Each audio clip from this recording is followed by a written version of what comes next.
বর্তমান যুগে ব্যাংকিং ব্যবস্থা মানুষের দৈনন্দিন জীবনের একটি গুরুত্বপূর্ণ অংশ। সঞ্চয়, লেনদেন, ব্যবসা বাণিজ্য কিংবা বিনিয়োগ সব ক্ষেত্রে ব্যাংকের ভূমিকা অপরিসীম। তবে মুসলিম সমাজে দীর্ঘদিন ধরে একটি গুরুত্বপূর্ণ প্রশ্ন আলোচিত হয়ে আসছে, ব্যাংকে টাকা রেখে মাসিক মুনাফা গ্রহণ করে সংসার চালানো জায়েজ হবে কিনা। ইসলামিক অর্থনৈতিক দৃষ্টিতে বিষয়টি অত্যন্ত সংবেদনশীল এবং তা বোঝার জন্য সুদ ও ব্যবসার পার্থক্য জানা অত্যন্ত জরুরি।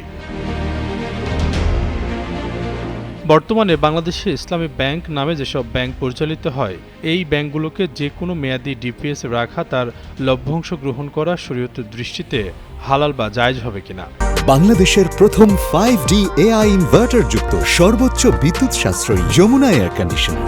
এমন প্রশ্নের উত্তর দিয়েছে গবেষণামূলক উচ্চতর ইসলামী শিক্ষা ও দাওয়া প্রতিষ্ঠান মার্কাজুল দাওয়া আল ইসলামিয়া ঢাকার ফতোয়া বিভাগ। তাদের মতে, আমাদের দেশে বর্তমানে শরিয়া মোতাবেক পরিচালিত হওয়ার দাবিদার ইসলামী ব্যাংকগুলো তাদের বিনিয়োগে যথাযথভাবে শরীয়তের নীতিমালা অনুসরণ করে না। তাই শরীয়তের এই সংক্রান্ত নীতিমালা যথাযথভাবে পালনের ব্যাপারে নিশ্চিত হওয়া না পর্যন্ত এসব ব্যাংকে ডিপিএস, এফডিআর বা অন্য কোনো সেভিং অ্যাকাউন্টে টাকা রেখে অতিরিক্ত টাকা গ্রহণ করা যাবে না। এফডিআর ও ডিপিএস এ নির্দিষ্ট অঙ্কের টাকা যে কোনো মেয়াদি জমা রেখে প্রচলিত ব্যাংক বা ইসলামী ব্যাংক কর্তৃক যে মুনাফা বা লভ্যাংশ দেয় তা নেওয়া যাবে কিনা। এমন প্রশ্নের জবাবে বলা হয়, প্রচলিত ব্যাংকগুলোতে ফিক্সড ডিপোজিট কিংবা অন্যান্য সেভিংস অ্যাকাউন্টে খোলা এবং এর থেকে মুনাফার নামে প্রাপ্ত অর্থ ভোগ করা জায়েজ নয়, কারণ এসব মুনাফা সরাসরি সুদ, যা কোরআন সুন্নাহ সুস্পষ্ট দলিল দ্বারা হারাম। এদেশের মোবাইল ফিনান্সিয়াল সার্ভিসগুলোরও একই হুকুম। আর আমাদের দেশে বর্তমানে প্রচলিত ইসলামী ব্যাংকগুলো কাগজে কলমে ইসলামিক হওয়ার দাবি করলেও প্রকৃতপক্ষে শরিয়া নীতিমালা অনুসরণ করে পরিচালিত হয় না। তাদের বিনিয়োগ কার্যক্রমগুলোর অধিকাংশই যথাযথভাবে শরীয়সম্মত পন্থায় সম্পাদিত হয় না। ইসলামে বৈধ ব্যবসা ও পরিশ্রমের মাধ্যমে অর্জিত লাভকে হালাল ঘোষণা করা হয়েছে, অন্যদিকে সুদকে কঠোরভাবে নিষিদ্ধ করা হয়েছে।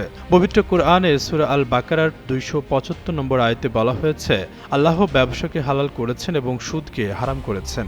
অর্থাৎ কোনো ব্যক্তি বা প্রতিষ্ঠান যদি বিনিয়োগ, ব্যবসা ও ঝুঁকি ভাগাভাগির ভিত্তিতে লাভ অর্জন করে তাহলে তা বৈধ হতে পারে, কিন্তু ঋণের ওপর পূর্ব নির্ধারিত অতিরিক্ত অর্থ গ্রহণ করলে তা সুদের আওতায় পড়ে। সাধারণত দেশের প্রচলিত ব্যাংকগুলো সুদভিত্তিক কার্যক্রম পরিচালনা করে। তারা গ্রাহকের কাছ থেকে টাকা জমা নিয়ে নির্দিষ্ট হারে সুদ দেয় এবং ঋণ প্রদান করে, সুদ গ্রহণ করে। ফলে এসব ব্যাংকের মুনাফাকে অধিকাংশ ইসলামের চিন্তাবিদ ও আলেম সুদ হিসেবে বিবেচনা করেন। তাদের মতে এটি ইসলামের নীতিমালার সঙ্গে সামঞ্জস্যপূর্ণ নয়। আশরাফুল ইসলাম, যুগান্ত নিউজ।